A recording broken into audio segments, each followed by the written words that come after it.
Ever wondered what really goes on in the life of a health and fitness coach? Let's take a deep dive into the completely uncut version of what motivates our team to do what they do. Welcome to Behind the Drive.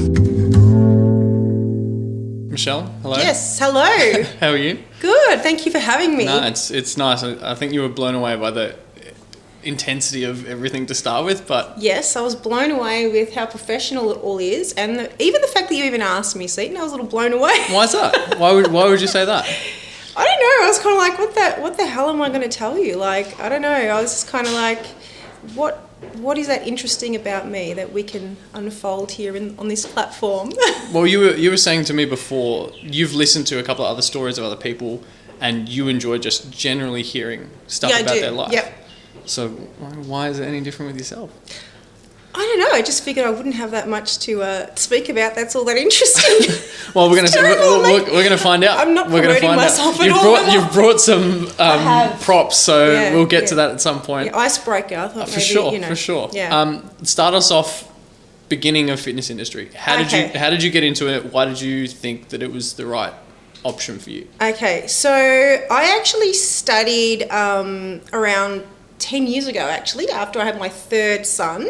So I did my 3 and 4 certificate 10 years ago. I didn't do much with it because just my lifestyle at the time didn't really allow for much, to be honest. So, but it was just a passion of mine. So I thought, even just for myself. So I went in like every Saturday, and it was a 6-month course, I'm pretty sure. Oh no, it was a year. It was a full year. That sounds about right. Yeah. So it was quite. I mean, this is going back a while, so you're testing my memory, but it was a full year. So it was quite intense. But I loved it. I loved the fact that you're in there, and you're actually, doing the stuff. You're not just reading about it, and so it was. Well, it's a practical. Yeah, exactly. Course. You need to be face to face with people, right? And obviously the general knowledge and ideas are important. Like you need to know how to train someone, but unless you're actually training someone, the information's on paper is useless. Yeah. So it actually, it's sort of interesting to me, the difference, and also the concept of just solely learning online. Yeah, I don't think it would be something that would suit me. Definitely. I don't think, and people probably don't know any different these days because they just have that option. But I don't think it suits a lot of people. Like you hear of people going year 12 doing quite well because it's face to face, and then going to uni and struggling because there's so much more responsibility to be like, do your own learning. Yeah. But it sounds like you had a better experience, and it kind of forced you to do that practical 100%. Hours. I actually have a friend who did a Cert 3 recently. It was all online. And, she's been training and practicing and learning. She's done a lot of powerlifting and stuff like that. So she's been in the fitness world for a long time. But she did say after that, she said after she finished, she felt if she didn't have all that prior knowledge, she'd feel really unprepared. I can imagine a lot of people would be in the same boat. Yeah, and there was no technical, very, very, very minimal technical sort of stuff. It was mostly just a lot geared towards even just a lot of OHS. Oh, great. Yeah, even business. Just generally structuring a session, like here is what it should be on paper, but no, if your client can't do this exercise, this is what you should do next. Yeah, 100%. So she did say that she would, if she hadn't had such a lengthy sort of period in the fitness realm, that she'd be really unprepared. So, yeah. So were you training before, like leading up to doing Cert 3-4? So... Like what motivated you to be like, I was in the space doing... Yeah. So I was training. I've been training all my life. So, started sort of training in a gym when I was probably 18. And been doing that actually very consistently, I would want to say. So even throughout my pregnancies and everything, I kept going. So I was just really interested in finding out more about the sort of technical side of things, and thought I'd just go ahead and bite the bullet and do the course, and so I really enjoyed it. But then, like I said, there was a bit of a lull, so I didn't do anything really for quite a while. Was that with kids? Pretty much. It wasn't the right time to be in that industry. Yeah. My lifestyle didn't allow for it at the time, which was frustrating, but that's just the way it was. And then pre-COVID, I need to go back even further. So about 3 or 4 years before COVID, I had a pretty significant anxiety sort of experience with anxiety. And what I was doing in the gym wasn't cutting it in terms of being therapeutic enough for me to cope with that. Because that's always been your release, and it's always helped. Yes. But this time it wasn't helping. Yes, so I was pretty intense. It was always sort of really intense and sort of, go hard or go home type mentality. That it can be, like, some people can think of it quite as, depending on your perspective, quite a toxic gym mentality too sometimes. To use it as a release. Yeah. No, not always, but it can prevent a lot of people from... Yep. And I've sort of experienced that now with clients that are working from home, that they feel very intimidated and very just not welcome to actually step into a gym. Yeah. So I was still going to gym, doing the workouts and all that sort of stuff, but I was finding that it just wasn't... I was almost had my anxiety, which was heightening my central nervous system, and then I was going into gym and doing all these high intensity workouts, and it was just... everything Frying was just snowballing. Yeah, basically. So I pretty much had almost like, I would say it was pretty much like a breakdown. You just reached a point where you're like... exhaustion, like it was complete. Nothing's helping for you. So the thing with the gym was, it used to be my release, but then it shifted, it morphed into something which wasn't my release anymore, which was really frightening to me. So I kind of thought, okay, maybe I can try and lean into some different forms of movement. Yeah, okay. Yeah, so that's when I started yoga, which was really hard for me at the beginning. Because even the yoga I wanted to do really intense. Okay. Like it's like you couldn't slow down. I wanted to do all the advanced poses. Yeah. So I still couldn't get that balance because I was still living in this state where my central nervous system was so high. So even doing yoga in an intense sort of style was sort of I felt was calming for me because it wasn't as intense as all the... It's weird. It was still it was 2 steps back from what you were doing before. But it was a gateway. It was a gateway to start sort of slowing down, and be in the moment, incorporate mindfulness and all that sort of stuff. So I kind of gave up on it though a couple of times. I was like, no, I can't do this. This isn't for me. But I persisted.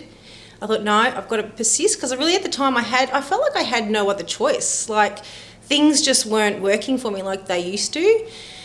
So I kept going, and then eventually, really, really, like just in little sort of progressions, I started actually being able to start just being a little bit more easeful just in my slowly movement. stripping it back. It took a long time, like I want to say over 12 months. Like every couple of months you were like, really I felt steps. You were taking...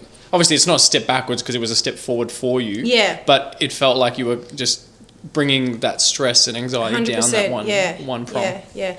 But as I said, it took a really long time until I could fully sort of integrate it as a practice, which really balanced me, and which was a good... Mindfulness takes time. Like it's actually a skill to be truly present in any moment and take in the surroundings, especially in a context where you're doing exercise. And it takes time, and not only that, it takes an intentional commitment. Absolutely. Yeah. Absolutely. So regardless of how you feel, or if you can be bothered, or if you have time, you have to make an intentional commitment to show up and do the work.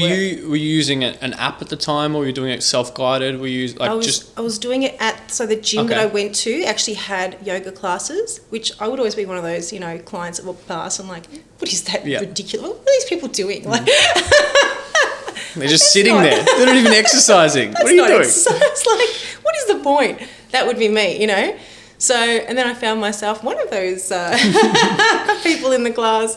So I just I went there, and then when I started to get a little bit more serious about it, I went and found a proper yoga studio, and that was great because I learned a lot more, and they had different other offerings, like they had different courses you could do, little courses and sort of self-development type. Because there's so many different practices like within yoga, and then within mindfulness or meditation or whatever category we're going to call that. Yeah, yeah. So that was great because then I got exposed to a whole new world of mindfulness, meditation, all that sort of thing. Just being present really in your life. And then I decided to do my yoga instructor course. Cool. And that was just before lockdown, finished just before lockdown. And then I sort of got a job at a small sort of boutique where I sort of could practice both. So practice being a small group instructor and yoga instructor. All group classes though? Yeah, so group. So yeah, so big some group, of them were 5 small plus? groups. 5 plus? Yeah, pretty much. Yeah. Yeah, I think the smallest group was probably 3 that I ever instructed. But it was nice because it was a small boutique, so there was kind of that level of personalisation that you don't find in, the bigger gyms. You see the same people week in and week out, almost twice a week sometimes, rather than maybe an F45 or a body fit where there's 30 people in the class and your interaction's still personal, but it's not on a level where you remember their families' names. Yeah, exactly. Yeah, so I got to know a lot about them. They were comfortable in that space to come up to me like after class and talk about, things that they wanted to work on or whatever, or things that were going on in their life. And so it's gradually, everything sort of I guess I've experienced has gradually led me up to my role at Get Going, which is interesting. Yeah. Where do you feel, because you were telling me, I think it was yesterday or the day before, but like how the job started for you, because you were like, you weren't even looking. No, I wasn't. No, I wasn't you were just looking like, at all. I was very reluctant actually. Yeah, I was like, anyway, so I had applied for another job. I think it was at a boxing gym, like 12 rounds. QBX, 12 rounds gone now. 12 rounds? It's gone now. There you go. It's already gone. See, it wasn't meant to be. It's already gone. That's because they didn't employ me. 100%. 100%. Would have taken off if they employed me. Yeah. XBX or something has also replaced 12 round, and then 12 rounds gone, and then that Xbox or whatever it is. I don't even. So it's like a pretty woman moment. I should look at them in the screen and say 12 rounds. Remember me? You let me in. Big mistake. Hey, huge. Hey, it's cause and effect to me. It makes sense. So anyway, sorry, lost my train of thought. So applied for a job, and then I don't know what happened. I couldn't get there or something, and then on the day that we were supposed to meet, and then they rang back and they were having some technical issues, so anyway, I didn't even end up going into the interview. It just it wasn't meant to be. It fizzled. And then not long after applying for that job, I must have registered like my interest just in a generic fashion on the health. Yeah, when you apply for jobs, like through the fitness industry, if you apply through Healthy People, if you're looking through that, or even a Seek, sometimes like the name and the number goes in there, and it says that you're a provider, because you would have had to give that information for the job. Is there a box you tick or something? It's honestly as simple as like, I am in the fitness industry, and here's my phone number, so call me. Yeah. Okay, there you go. Yeah. So anyway, that's how we get you. So then Mitch called me and introduced himself. Hello, Michelle. I'm such and such from Get Going, whatever. And I was like, okay. So he took me by surprise, because I was never looking for a one-on-one sort of personal training role. So, because I hadn't had any experience with one-on-one. Was that what was holding you back from doing that, or you just felt you enjoyed group classes more? Like, what was it? Look, I don't know, actually. I thought I was just kind of, I liked the vibe. I liked the vibe of being in small group training classes, and, I don't know. I just never really thought much about it. So, anyway. So, so he called and said, oh, look, I've had a look at your resume, and we think you'd be, great. And I was like, hold up, just tell me who you are. Sorry, Get Going. Who is this? What do you do? Mitch, who? And anyway, so I was like, oh, okay, this could be interesting, don't know. I'd never heard of you guys, so interesting, concept. And I thought, I kind of like meeting different people and I'm quite adaptable. I like, going out into different environments. The chameleon. So it might be something I could consider. So we had a phone interview, and then Zoom. Yeah, there was like 3. I was like, this is intense. It was, phone, Zoom, and then face-to-face. And then there was like a training session where I had to actually, conduct a training session, a one-on-one with him. So, so we did all that and got the job. Nice, well done. Yeah, which I was like surprised at. I was like, geez, their standards mustn't be very high. I've never done one-on-one training. I'm sure they are. I was just brilliant, but I think one of the biggest, just to touch on, it's an important thing to touch on. Like, industry experience is one thing, and I think you know this as well. But like, the right people at a workplace is 10 times better. 10 times better. And he did say that in Mitch's defence. Hello, Mitch. He did say that it was, that he thought that my personality and, the way that I would interact with people, would really suit the culture of Mm-hmm. Do you feel that's the case now that you've trained clients? Yeah, I do. You're like, yep, my clients won't leave me alone. So we proceeded with all that, and the rest is history. I'm still hanging around, man. It's been like, a year and a half? Yeah, nearly, at least over a year and a half, I'd say. I think 1.6, 1.7. It kind of feels weird because I still because now you guys are starting to, I'm doing shadowing sessions, and then, we did that online sort of forum thing. You helped out with one of the new trainers and gave your opinions and your values. So I'm thinking in my head, oh my God, I'm at that stage. I still feel like a newbie. Like the year has just flown so quick, And I still kind of feel like a newbie, but I'm not really anymore. No, you've done hundreds of sessions, hundreds of 40 one-on-one. Yeah, it's just me getting my head around the fact that So I'm not sure what else to. Plus, I reckon he might have needed to bring the median age of trainers up a bit. I have a feeling that could have had something to do with it as well. For his sake? For his sake, maybe? Just in general, I'm just saying.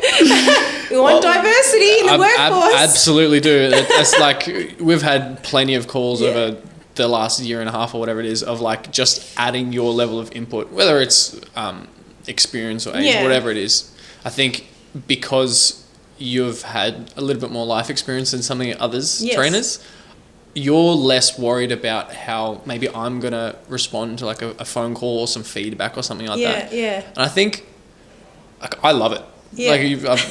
We've spoken on the phone every single day this week so far. I know. Yeah. And I think and I openly will sometimes disagree with you, and you're absolutely. I don't know if you've probably ever really had to do I've that. asked you on a podcast.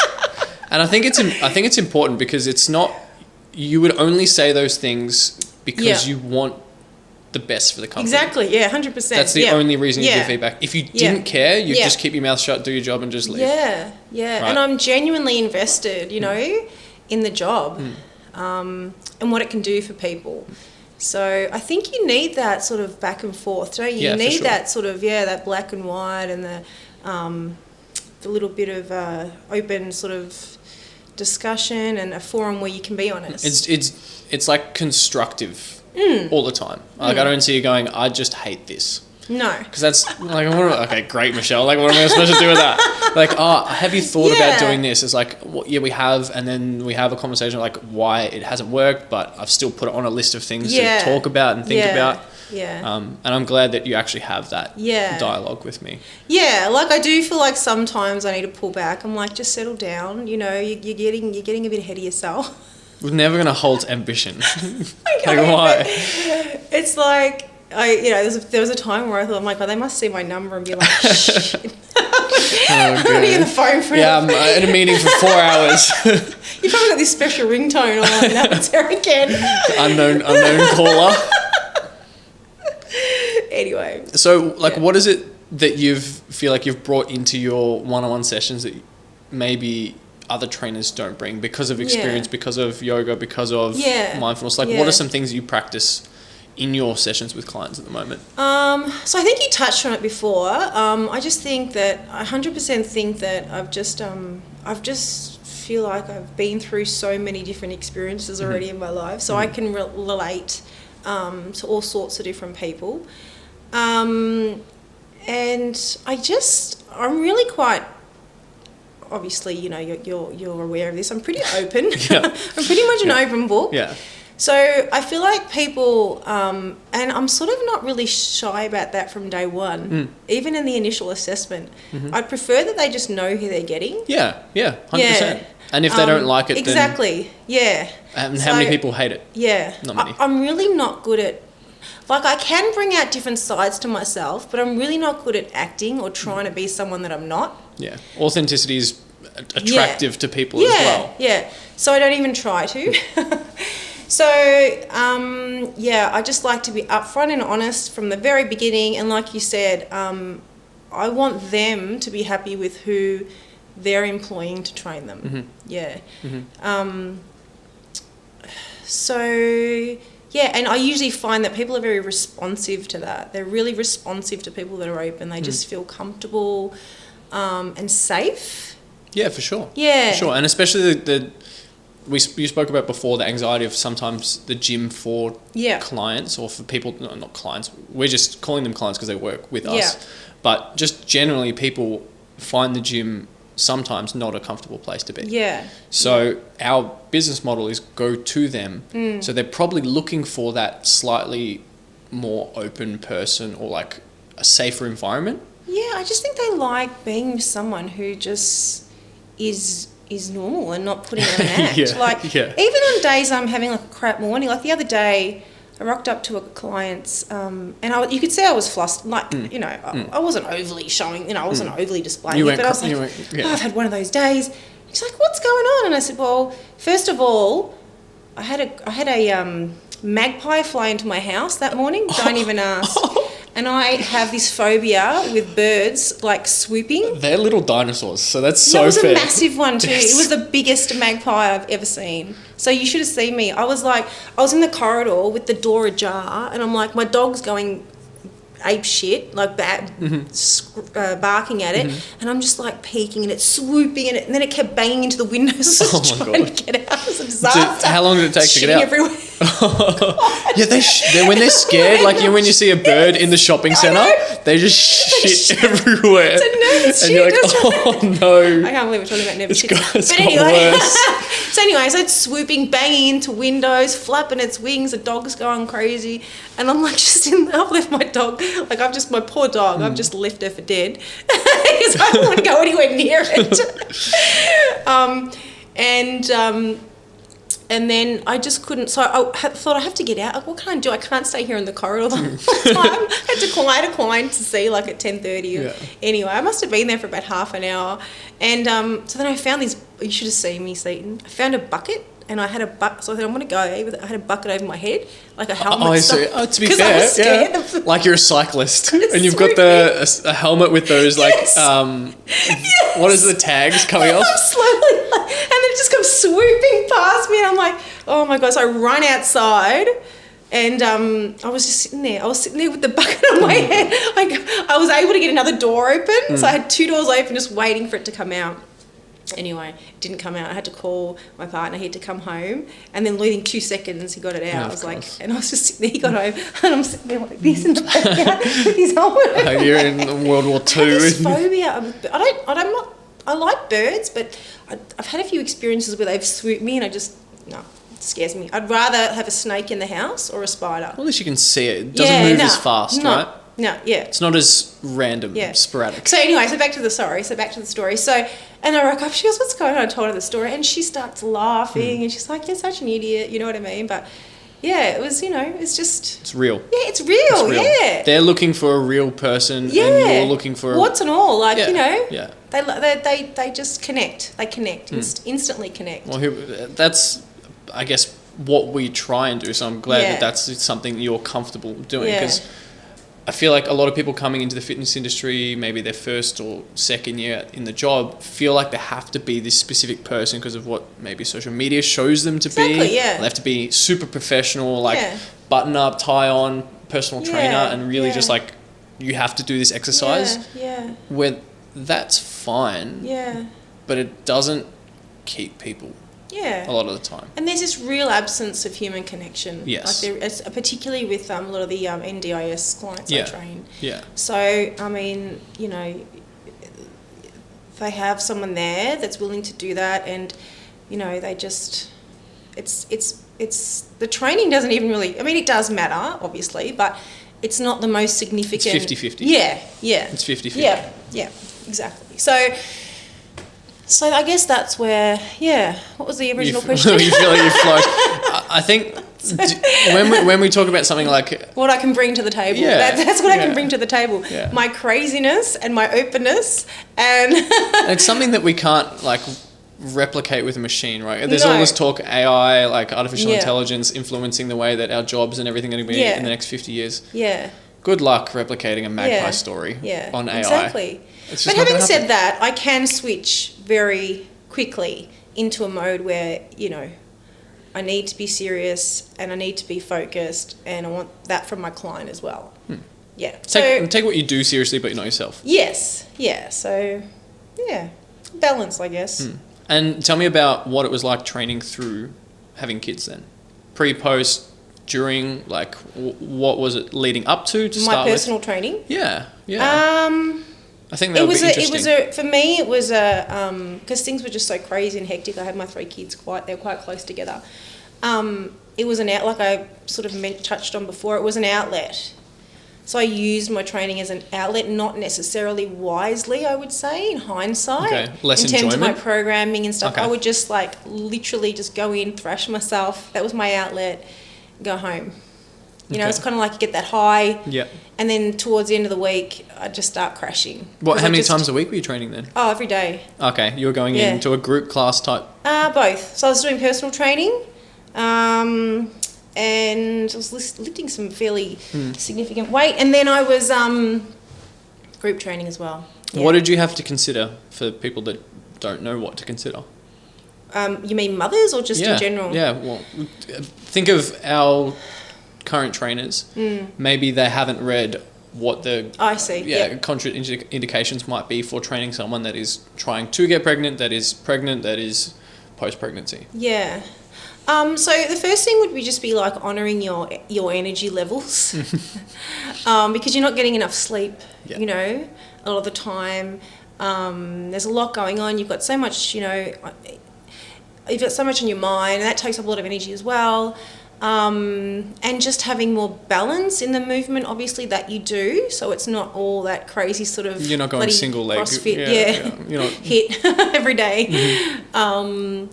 And also in terms of your body, just really, it's really easy to say, but it's hard to do in the moment because you can be just focused back on, I need to get my pre-body. Yeah. But, you know, just knowing that you need to give yourself time to recover. And it's actually like, it can work against you if you go into sort of hard exercise too fast. Why is that? Well... Is this post? First, if you've had a cesarean, that's really, that can affect your healing. Or is it at least, you'd have to wait at least 6 weeks post for stitching, probably right? 6 to 8, yeah.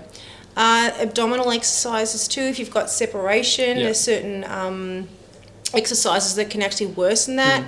Pelvic floor. Yeah, because you have to go back to the doctor a certain amount of times after to check actual abdominal separation, right? And if it's not, then you have to keep coming back until it's at acceptable level. Yeah.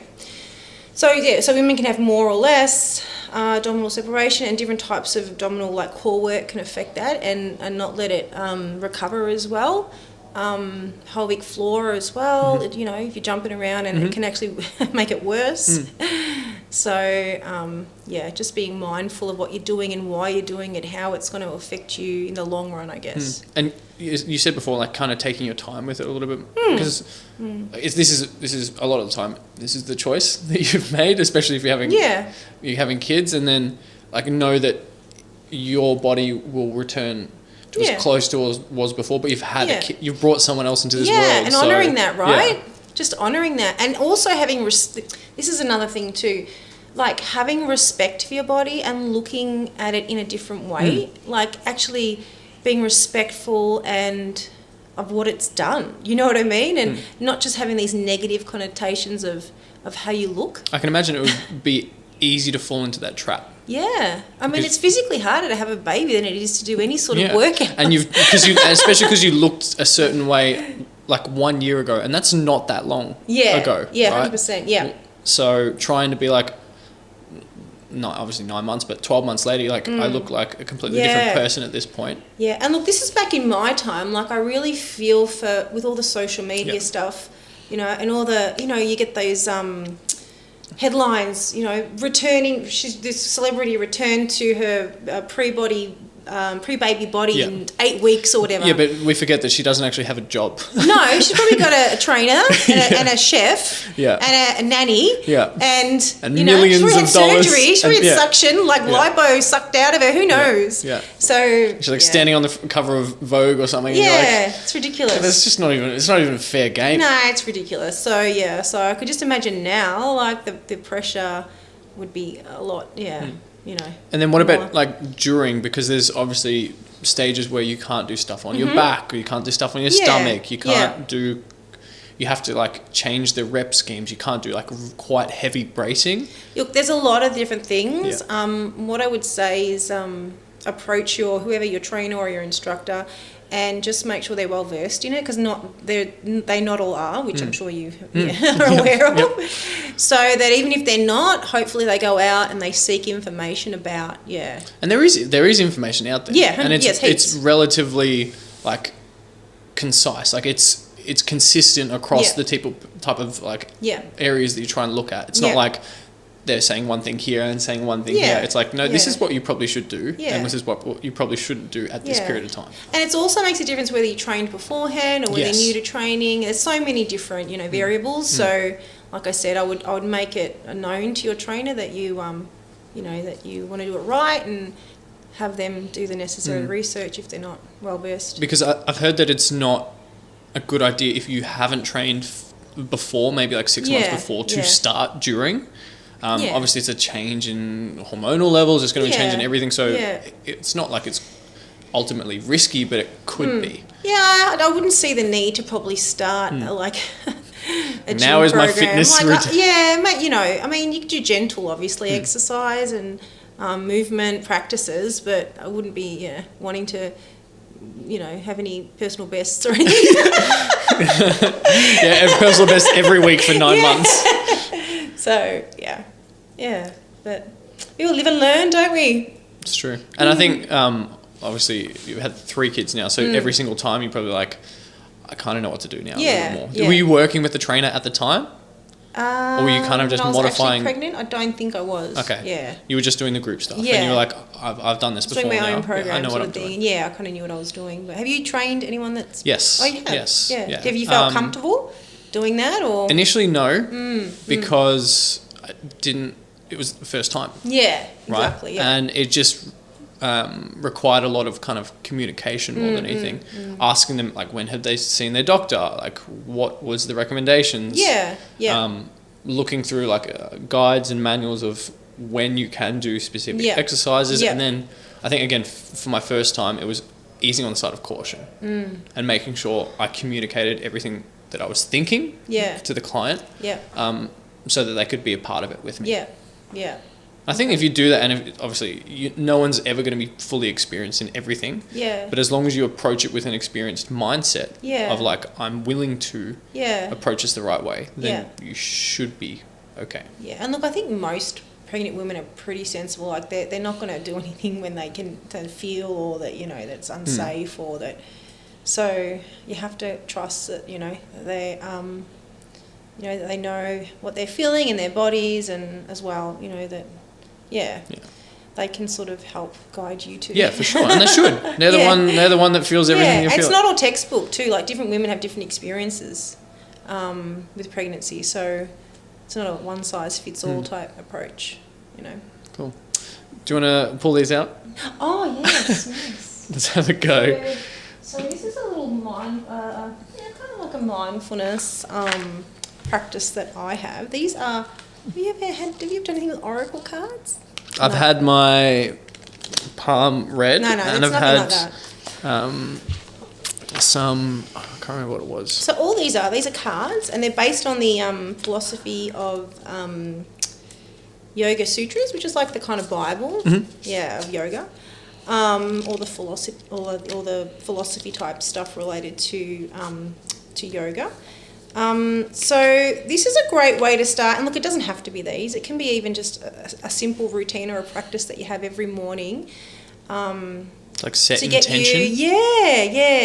To get you geared for the rest of the day, you know. So But I use these because, well, this guy that wrote these, he actually was one of the teachers in my yoga course. Oh, cool. And and so I have a lot of vested interest in his knowledge. Mm-hmm. But anyway, so it's just really a matter of picking a card and sort of giving yourself a moment. And again, sometimes it's just the practice of doing it. It's not even the fact that you're doing it. You're just mm-hmm. taking a second. You're taking a couple of reset breaths. So just a nice deep inhale. You can count like to 3 or 4, mm-hmm. and then you can exhale at the same pace. And then, picking a card. So they all have different little statements here. So for instance, this one is your heart knows, right? And it says, the true self speaks throughout the heart, pay attention and act on its guidance. So it's just bringing this into your day mm-hmm. as much as you can with, whoever like an you relate like to. an affirmation style. A little bit. Yeah. There's lots of, I think they're quite useful, and it's something that I practice quite a lot. Probably a couple of years back now. I don't know why it's gone out of, like, I used to do a consistent meditation. I think I had like 300 or 400 day streak on the app that I was using, and like daily affirmation in that sense of like just setting a general intention at night and in the morning of like what the next day was going to look like. It doesn't have to be super structured either. No, and this is just something really simple. It doesn't take 20 minutes or whatever. It's just really simple, and it's just a matter of whatever you've read, just bringing that into awareness when you're relating to people having experiences. Really simple. Mm-hmm. Yeah. Oh, would you like to? Yeah, for sure. Would you like to? Okay, so first you have to sort of take a nice deep breath in and out, and just sort of center yourself a little bit, and then maybe think about something that you'd like to bring into your life.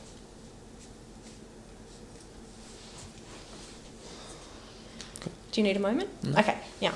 I'm pretty calm. I'm pretty calm most of the time. All right. So there's your card, and my offering to you is to, when you go through your day today, to keep referring back to this a mantra almost. Yes. Daily contemplation reveals the nature of consciousness. There you go. I'm a thinker, so that. There you go. Thank you very much. Yeah. Daily contemplation reveals the nature of consciousness. Yeah, beautiful. And so, like, what other things have you trialed with or practiced with over the years? Whether that's, you said the yoga stuff you've done, setting some sort of intentions. Has there been any other breathing practices or?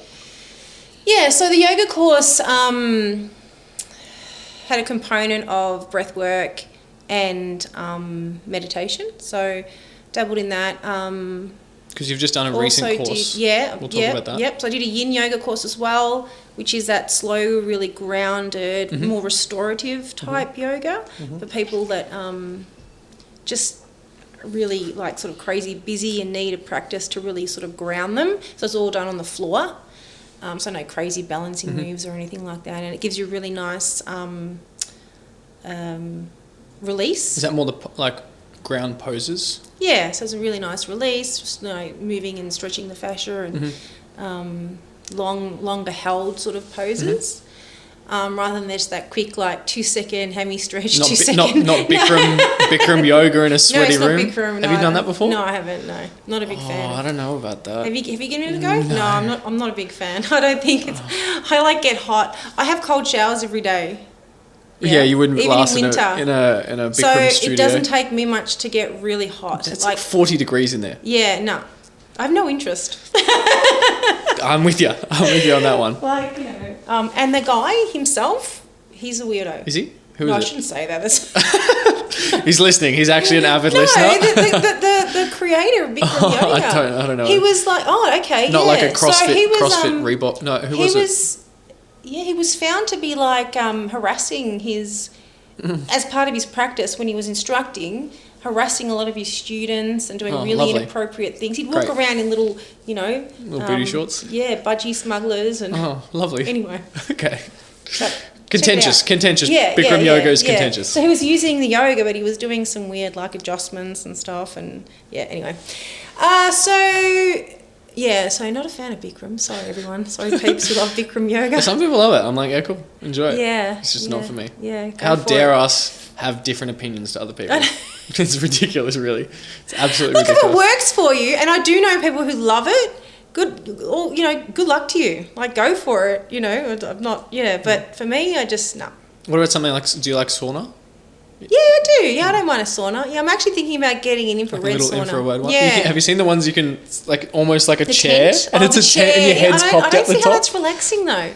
It can't be. I don't find this relaxing. It cannot be No, relaxing. I want to lie down and just, completely just sort of, zen out. Yeah. But, so what was I saying? Yeah, so I've done all that, and I do incorporate that into sessions with clients quite a bit, even if we just need a moment. Like maximum 5 minutes type thing, or unless you're going to take a whole session. It's not even 5 minutes. Sometimes it's literally like a minute to reset, refocus. If they're getting caught up in what they're doing, or, they're getting a bit overstimulated or something, or I have clients with... I've got a couple of clients with PTSD, trauma, so it really works well for them at times. Let's talk about the recent course then, because that's kind of a nice little lead into that. Yeah. What have you done recently? Yeah, so recently I've done a foundational course in trauma-informed weightlifting. Yeah. And that's not weightlifting, Olympic weightlifting. No, that's not necessarily. Weights, it's just any form of lifting. Yeah. So just strength training. It can be Olympic lifting. Yeah, it's anything with external resistance, right? Exactly, yeah. And it's all it is really is just a way to be more trauma informed when you're dealing with people who have experienced or PTSD. Yeah. People don't understand how much that influences someone's life. Yeah. People don't leave the house when they have these levels of trauma. These intense kind of feelings of anxiety and almost depressive feelings in some cases. And people can be really misjudged too that have these things. Like they're lazy or something. Exactly. Yeah. That's a perfect example. Yeah, so like when they're not committing to their program or they're in a session and you can see that they're avoiding or they just don't want it enough. They just don't want to achieve their goals. No, exactly. It's absolutely... You know it. You've got it. Trauma-informed. It's outrageous sometimes. Like, people want to change. Yeah. And if they could, they would. Exactly. Otherwise, yeah. And if you genuinely think that someone doesn't want to achieve something, and that it's their sole fault, you have no idea how this industry works or how people work. No, and I think I like to see it as someone like being, because it's easy to be judgmental, right? Yeah, especially if you're not experienced or you've had no experience with what they are going through. Because you only see the surface. Yeah. So you only see like 30 seconds of their life, and then you can make your opinion, and your opinion is probably going to be wrong. Yeah. So my quick reference, and if I find that sometimes I'm going, because you can get into that, you can always slip into that judgmental zone, right? So, and that's the good thing about having this awareness, this trauma-informed awareness, is I try and stop myself for a moment and sort of relate to them as being stuck, in mud or something, and just it's not being able to get out, and then reshifting my mentality in terms of how can I get them out.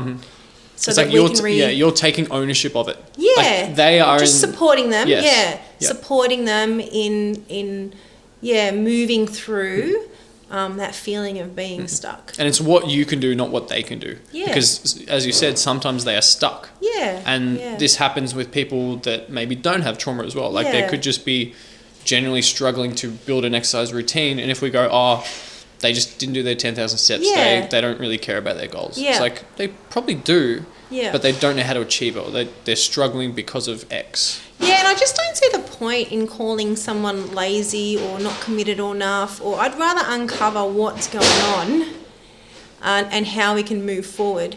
I just don't see labelling someone as very effective. Like no, what? And it hasn't helped till now. No, so.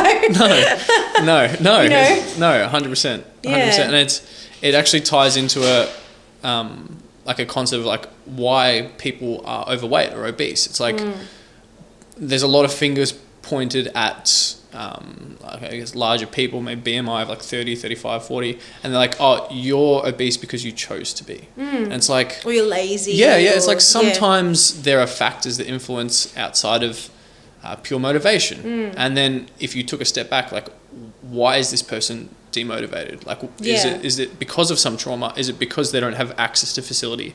Is it because genetically they just predisposed to like different conditions, right? Or fear. Fear is a huge one. Like, and you see that in your sessions as well. So sometimes with clients that are doing something unfamiliar, that response kicks in, that avoidance, trauma response. And that's how trauma-informed weightlifting can sort of be used as a therapy, I would say, to give them little micro lessons within the session. It's awesome when you see it happen, that they can begin to sort of take outside of the sessions and apply. And the good thing about being trauma-informed is you offer them a safe space to do it. So they can attempt it even if there are stressful things going on, because they feel safe. And then once they do that again and again and again and again in a safe space, they can apply it to situations which may not feel safe outside. I remember when you first sent it to me, I had a look through. I was trying to find other papers everywhere around. It's new, but the concepts are not groundbreaking in the sense of, like, for example, I think of it in comparison to how physiotherapists use massage when it comes to like getting someone back from an injury. Like, yes, the massage doesn't heal the tissue directly, but the massage gives the clients confidence that something's potentially going to happen I never really thought about it that way specifically, but yes, it's very much the same. Because it like brings that level of pain down, because they are then comfortable and confident in potentially the next step. And the same thing, if you give them a space to speak about this, or you just at least relate to them in some capacity, then they can move to that next step. It's like a gateway. And I think that the crucial point here too is to be collaborative with the client, like not just tell them what they but like have this sense of collaboration, so they actually start taking ownership too of moving forward. So that's really important too, and it gives them a sense of accomplishment and confidence. So it's really rewarding to see. And you can see, like, I've had a client that she had quite significant PTSD, and we've been working for 1.5 years now.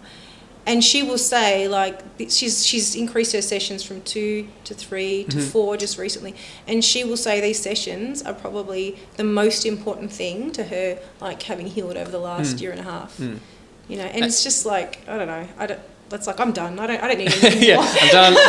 Hang up the boots. I feel like, Thanks, fantastic. I mean, it's not on me, it's her, of course, but it's a privilege to be able to support someone do that for themselves. And create the space. Yeah. How do you feel, because obviously it's not just that kind of course that's kind of got you there. Do you feel that the meditation is tied into that as well, for you to be able to have that level of empathy? It's like, you need to understand. My whole life. So I've had experienced trauma. I think everybody's experienced some element maybe of trauma at different degrees. But I've experienced trauma at a young age, and I've been able to understand how that's affected me in my decisions and my emotions and all that sort of stuff. Then that sort of escalated to a point where I had significant anxiety, and then learning, educating about what's going on, bringing awareness to all these preconceived sort of things in my head for years that I had no knowledge of. I just thought, that's just me, blah, blah, blah, blah, blah. Then going out and doing the yoga, the mindfulness stuff, it's just a whole, bundle of everything, really. I like to think of these as almost stories, like where our brains are storytellers. Like, we like to, and if we don't have like a complete story, then it's almost like the tensions build and build and build. We need to rationalize, we need to understand why something has happened in our head. Otherwise, we almost feel frustrated by it. So, like, the trauma-informed weightlifting stuff, the mindfulness helps us realize that, like, what that missing part in the story was, so it kind of actually links in together instead. And the great thing about it is, even if obviously not every client has significant trauma, but you can apply what you learn, you know, to any degree with anyone.